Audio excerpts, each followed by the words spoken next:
थानु पुलक्यो हिय हरस सुनी बेनि बचन अनुकूल भरत धन्य कहि धन्य सुर हर्षित बरसहि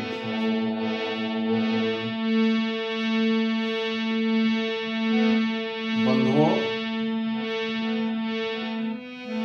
त्रिवेणी जी के अनुकूल वचन सुनकर भरत जी का शरीर पुलकित हो गया, हृदय में हर्ष छा गया।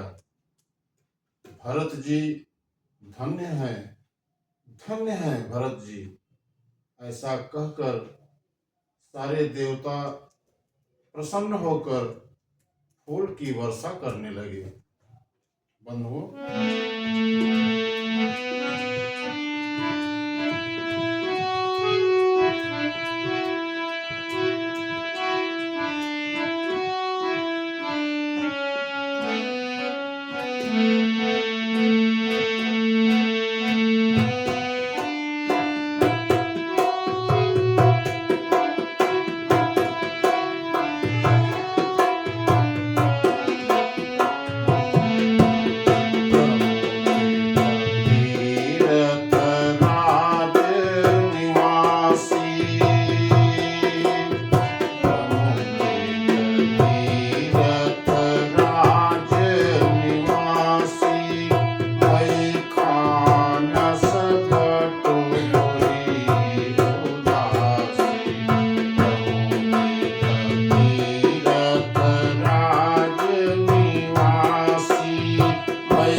हटे गृही उदासी, काहि परस पर मिल दस पाँचा, भरत स्नेह शील सुचि साचा।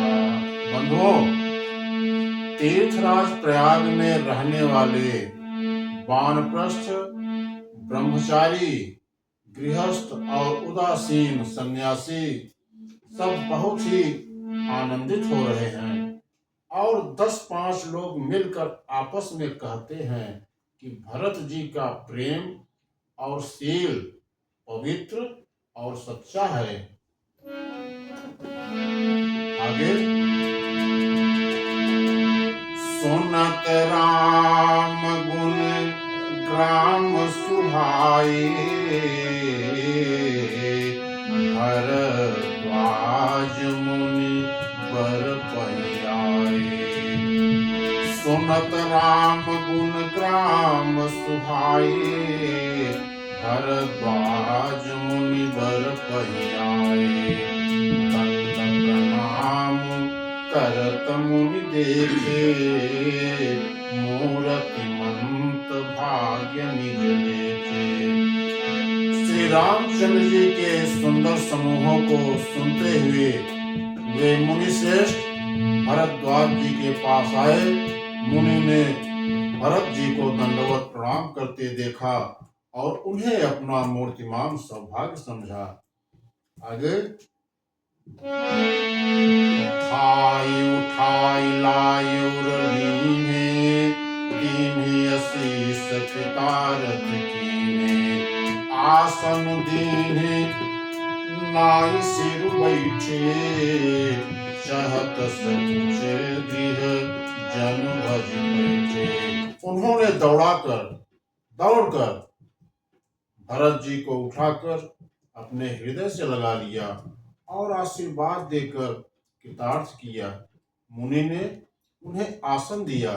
वे सिर नवाकर इस तरह बैठ गए मानो भागकर संकोच के घर में घुस जाना चाहते हैं।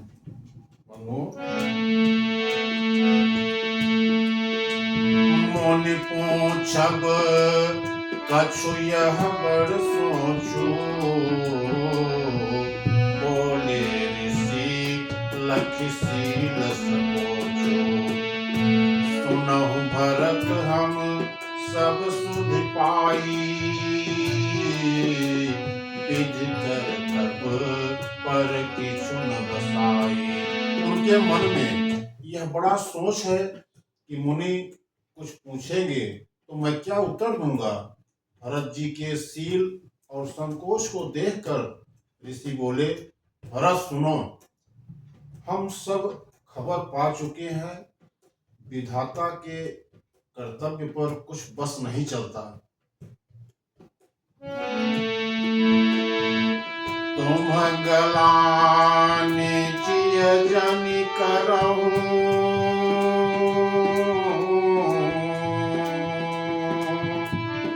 तुम गलाने जिय जनि करहु, समुझि माति करतूति। तात कहे कहीं दोष नहीं, गिरा गई मति सूती। माता की करतूती को समझकर याद करके तुम हृदय में ग्लानि मत करो। हे तात, कैकेयी का कोई दोष नहीं है, उसकी बुद्धि तो सरस्वती बिगाड़ गई थी।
राजो तुम्हि न दोषु, राम ही होत सुनत संतोषु।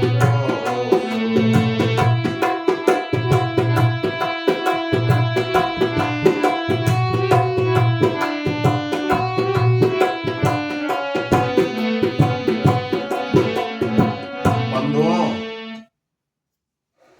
यह कहते भी कोई भला न कहेगा, क्योंकि लोक और वेद दोनों ही विद्वानों को मान्य है। किंतु हे तात, तुम्हारा निर्मल यश गाकर तो लोक और वेद दोनों बड़ाई पाएंगे। यह लोक और वेद दोनों को मान्य है और सब यही कहते हैं कि पिता जिसको राज्य दे वही पाता है। राजा सत्यव्रती थे, तुमको बुलाकर राज्य देते तो सुख मिलता, धर्म रहता और बड़ाई होती। सारे अनर्थ की जड़ तो श्री रामचंद्र जी का वनगमन है। सारे अनर्थ की जड़ श्री रामचंद्र जी का वनगमन है, जिसे सुनकर समस्त संसार को पीड़ा हुई है। यह श्री राम का वनगमन भी भावी बस हुआ। बेसमझ रानी तो भावी बस कुचाल करके अंत में पछताई। उसमें भी तुम्हारा कोई तनिक सा भी अपराध कहे तो वह अधम, अज्ञानी और असाधु है। यदि तुम राज्य करते तो भी तुम्हें दोष न होता। सुनकर श्री रामचंद्र जी को भी संतोष ही होता। आगे, अब अति कीन्हु भरत भल, तुम्हि उचित मत एहु, सकल सुमंगल मूल जग, रघुबर चरण सनेह। बंधुओं, कहा कि हे भरत, अब तो तुमने बहुत ही अच्छा किया। यही मत तुम्हारे लिए उचित था। श्री रामचंद्र जी के चरणों में प्रेम होना ही संसार में समस्त सुंदर मंगलों का मूल है। बंधुओं,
तुम्हार धनु जीवन प्राणा, कोई भाग को तुम्हारी समाना। यह तुम्हारे आचरजन ताता, दशरथ सुवन राम प्रिय भ्राता। कहा सो वह श्री रामचंद्र जी के चरणों का प्रेम तो तुम्हारा धन, जीवन और प्राण ही है। तुम्हारे समान बड़भागी कौन है? हे तात, तुम्हारे लिए यह आश्चर्य की बात नहीं है, क्योंकि तुम दशरथ जी के पुत्र और श्री रामचंद्र जी के प्यारे भाई हो। कहा हे भरत सुनो, श्री रामचंद्र जी के मन में तुम्हारे समान प्रेम पात्र दूसरा कोई नहीं है। लक्ष्मण जी के श्री राम जी और सीता जी तीनों को सारी रात उस दिन अत्यंत प्रेम के साथ तुम्हारी सराहना करते ही बीती थी। प्रयागराज में जब वे स्नान कर रहे थे, उस समय मैंने उनका मर्म जान लिया। वे तुम्हारे प्रेम में मग्न हो रहे थे। तुम पर श्री राम जी का ऐसा ही अगाध स्नेह है, प्रेम है, जैसा मूर्ख मनुष्य का संसार में सुखमय जीवन होता है। यह श्री रघुनाथ जी की बहुत बड़ाई नहीं है, क्योंकि श्री रघुनाथ जी तो शरणागत के कुटुंब भर को पालने वाले हैं। हे भरत, मेरा यह मत है कि तुम तो मानो शरीरधारी श्री राम जी के प्रेम ही हो।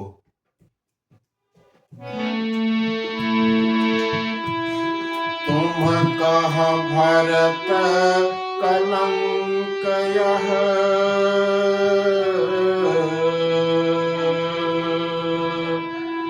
तुम कहा भरत कलंक यह,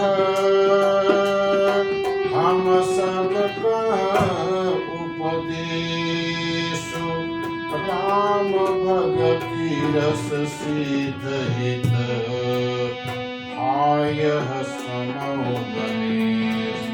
कहा हे भरत, तुम्हारे लिए तुम्हारी समझ में यह कलंक है, पर हम सब के लिए तो उपदेश है। श्री राम भक्ति रूपी रस की सिद्धि के लिए यह समय गणेश हुआ है, बड़ा शुभ हुआ है।